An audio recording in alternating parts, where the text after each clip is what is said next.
के साथ और हमारा वोट आपके साथ। मैं और आसिफ इंशाअल्लाह ताला इमरान खान के साथ खड़े हैं, पीटीआई के साथ खड़े हैं, उसके शाना बिशाना खड़े हैं और 27 को हम जा रहे हैं उसके साथ इज़हार यकजहती करने। और आप देखेंगे कि पूरे पाकिस्तान से इतना बड़ा क्राउड आपने कभी नहीं देखा होगा। तो इमरान खान का साथ देने लोग जा रहे हैं कि आप तगड़े हों, हम आपके साथ हैं, पूरी कौम उसके साथ।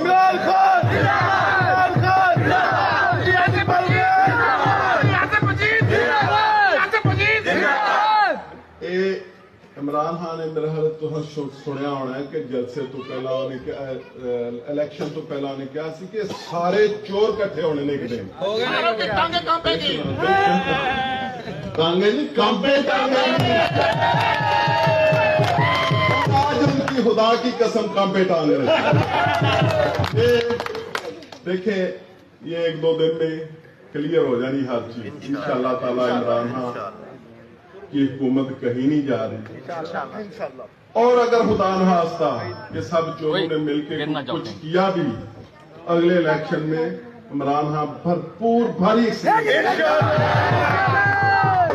लगे होंगे सारे। तो